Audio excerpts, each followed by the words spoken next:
Hello and good morning for some, good afternoon for others, and good evening for the rest of you. This is Phantom, and you are listening to SugarCubeRadio. I am here with a story. It is Insomnia by Pale Horse. If you want to check it out, the link will be in the description. So without further ado, let's get into it. This is Insomnia. From the desk of Her Royal Highness, Princess Celestia of Equestria, so Invicta, ruler of the Kingdom of the Everlasting Sun, et al. 42nd day of the 13th month, the year of Our Lady 10,191. My faithful student, no. Dear Princess Twilight Sparkle, it is far too infrequently that I find myself taking up a quill to write to you. I have saved every letter that you have ever written me, and over the years there have been many.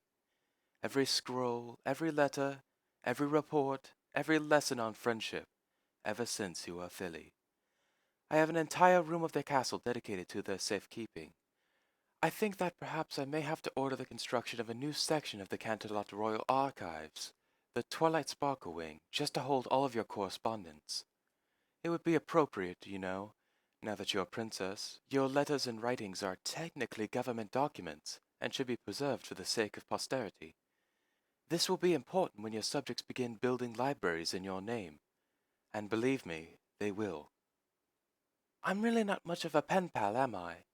More often than not, when you receive a message marked with my seal, it is little more than trouble on a piece of parchment. A set of instructions directing you to go on a quest, or retrieve an ancient relic, or to save the day again, as you and your friends are so apt to do. Well, you can stop panicking, Twilight. There is no emergency. Cantala has not been besieged by invading changelings, the hounds of Tartarus have not been loosed upon the land, and the moon is not about to crash into Equestria. At least, not yet. The truth is, I just can't sleep. You may be surprised to hear that. When you first began your studies with me, I must have appeared to you as a boundless source of energy, tireless and unfatigable. It is an image of me that many of misguided ponies still hold today. I can tell you from experience, however, that even the considerable stamina of an alicorn is nothing compared to that of eager young filly, her eyes shining with wonder and her mind brimming with questions to be answered. The reality, I'm afraid, is far more mundane. I am a light sleeper by nature, and when rest eludes me, I often find it difficult to catch. I have spent more than an hour tossing and turning upon my pillows, and I have at last grown weary of staring at the ceiling of my bedchamber. I really should have it redecorated. For a monarch, a wakeful demeanor can be advantageous, in certain situations. On several occasions I have been roused from bed to attend some manner of disaster, or have managed to prevent one, by the good fortune of being awake at the time. You may recall from your studies the great Canterlot fire of 9473, and how I am said, with the aid of my sublime foresight, to have quickly extinguished the blaze before it was able to ravage the entire city. I assure you, foresight had nothing to do with it. An alicorn has many gifts, as you well know, but I cannot divine the future. I simply had trouble sleeping that evening, much as I do tonight, and walked out onto my balcony for a breath of fresh air. From there, I could easily see the smoke and flames rising from the center of town, and moved to put them out. Town. Canterlot seemed so much smaller back then. Well, I would wish that you never found yourself confronted by such unexpected crises, or subjected to the embellishments of history that come with resolving them. I know all too well that such a wish would be made in vain. The life of a princess, as you will discover, is not always an easy one. Instead, I merely hope that you never find your slumber disturbed by anything more than a trembling letter received from a restless fellow princess in the dead of night. Of course, that is assuming that you are slumbering at all. Spike has written to me of your unfortunate habit of staying up until all hours of the night, only to doze off with your nose buried in some musty tome or other.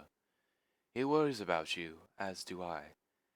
At the risk of sounding like an old nag, I'll remind you that princesses need their rest just as the little fillies do.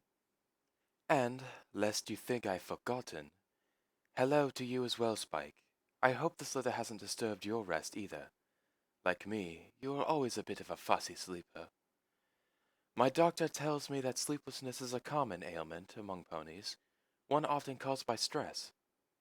He prescribed me some more milk and tea leaves before bed. While I hardly consider myself to be stressed out, unless, of course, you would have some advice regarding that particular area of expertise, I must admit that the burden of rule can sometimes be difficult to bear, especially when it's borne alone. Do not mistake my meaning, Twilight. I am immensely grateful to know that I can rely upon you and Cadence in times of need, and I sincerely appreciate your help. After a millennia of self-reliance, one grows accustomed to do things on her own. Long ago, in the days of mine own youth, Luna and I never worried about such things. We hadn't to care. All the world was our playground, every day a grand adventure and every night grander still. As you may know, one of my sister's main special skills is the ability to enter and manipulate the dreams of others. She could mold and guide them with all the expertise of a baker crafting a delicious cake, and the time we spent together was just as sweet. Cake. I wonder if the castle kitchen is still open. Our nights were filled with flights of fancy limited only by our power of our own imaginations. And for two fillies such as we, what imaginations they were! Our dreams were rapturous beyond description, overflowing with few indulgences we denied ourselves in our waking hours, and our disappointment upon waking was matched only by our joy at being able to share another day together. Such is the innocent hedonism of children. Not since then have I ever known such pure, simple happiness. I don't know what happened, Twilight. I don't know how it went so terribly wrong. I asked myself every night, for centuries, and the answer would not come to me.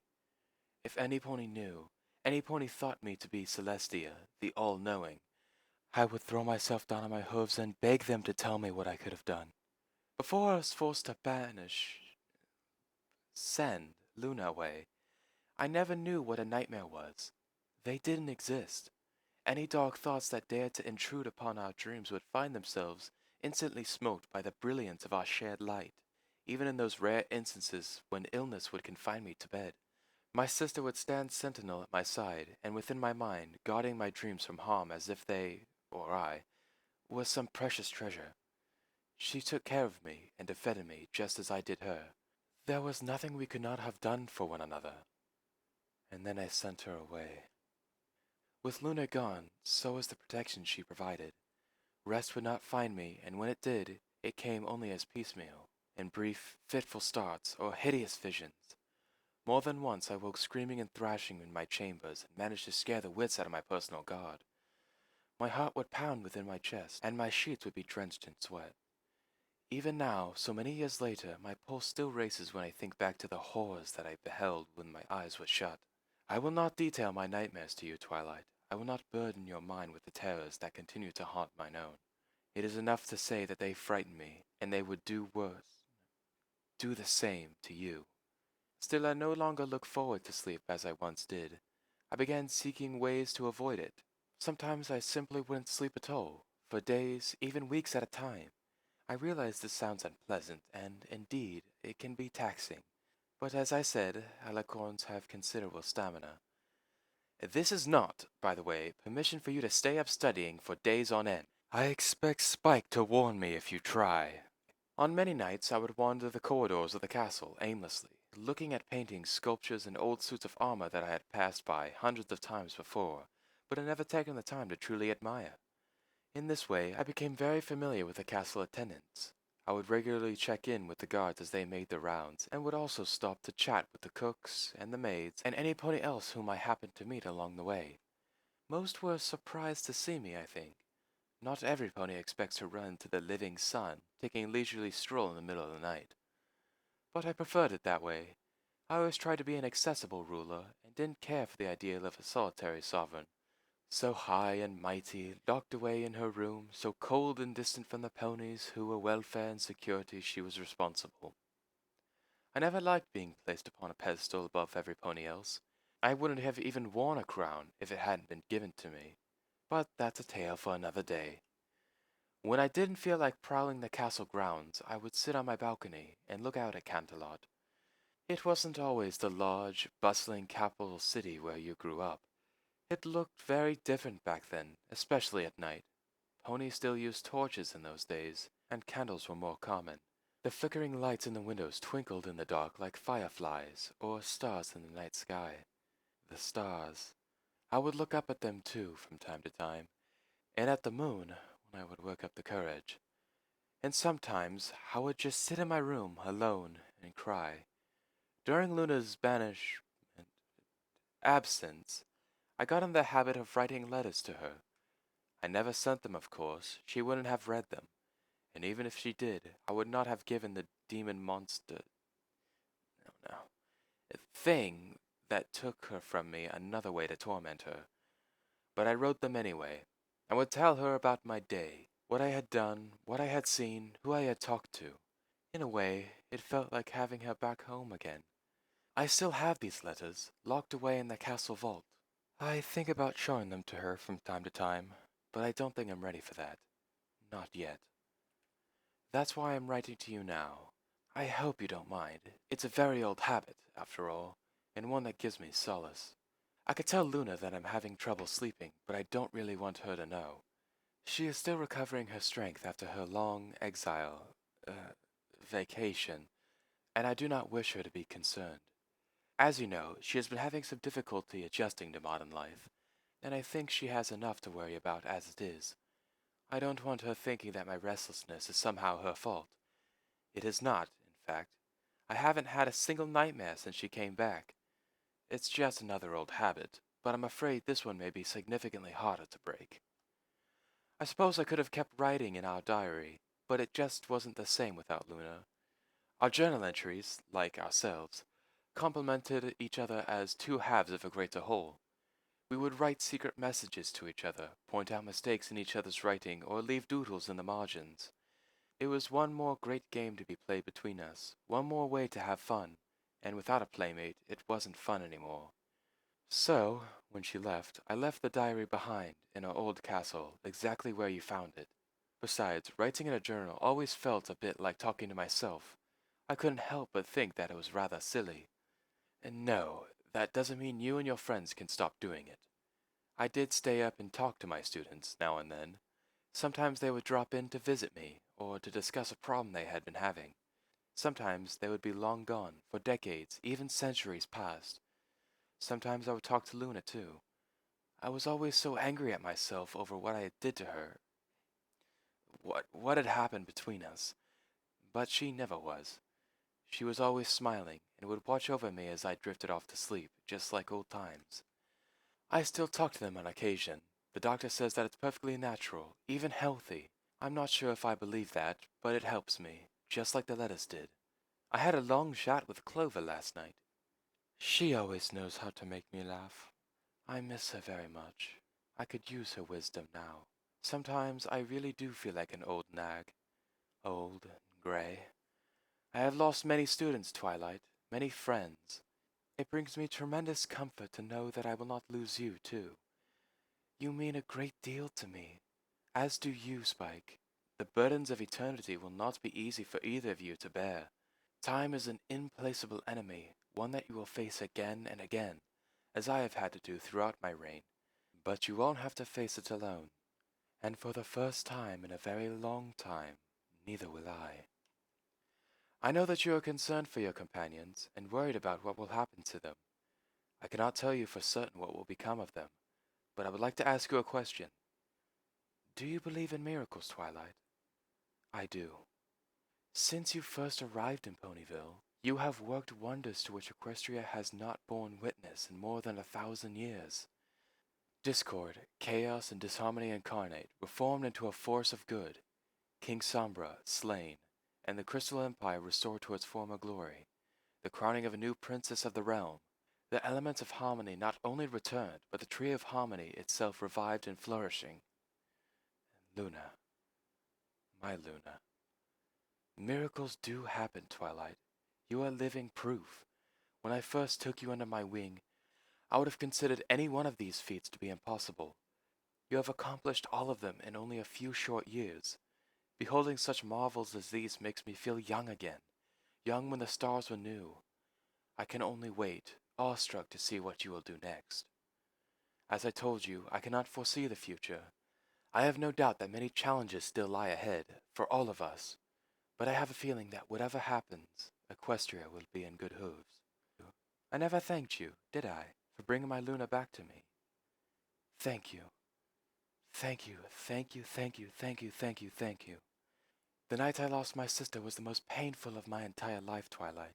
The day you returned her to me was the happiest. Words cannot express my gratitude. I have ruled Equestria for millennia, but I will be indebted to you for the rest of time. Is there anything I could do for you, Twilight? Anything at all? If you are not already a princess, I would gladly give you a crown. Would you like to have your own holiday, or something? I can do that, you know. I am a princess. What about your friends? Would they like to be made duchesses? I'm sure I can find some parkland or nature preserve that I'm not using for anything, if any of them would like to establish a fiefdom. Perhaps a barony for Spike. If he is to maintain a dragon's horde one day, then it might be a good idea for him to get some experience with managing his own territory. You may write me a reply when she's not looking, Spike. I do not know while I dwell upon these things. The doctor tells me that many ponies do when they find themselves awake at night. I suppose that 10,000 years is more than enough time to tally up a few regrets. I can feel Luna beginning to weave one of her sleeping spells. It would seem that even after all this time, she is still taking care of me. I have not quite said all that I wish to say, but the hour is late, and so I think I shall return to bed and allow her to make use of her unique talents. I do wish to talk with her, to tell her about my letters, to tell her about how much I've missed her, to tell her that I am sorry. But not tonight. Tonight I will sleep, and if I am lucky, perhaps I will dream. Thank you, Twilight, for everything. Thank you for your service. Thank you for my sister, and most of all, thank you for being my friend. And always remember, friendship is magic. Your teacher? No. Your mentor? Most sincerely yours, Princess Celestia of Equestria, Sol Invicta, ruler of the kingdom of the everlasting sun, et al. And that was Insomnia by Pale Horse. Thank you all for listening. If you want to check out the story, again, it'll be in description. This is Phantom. You've been listening to SugarCubeRadio. You guys have a wonderful day. Peace.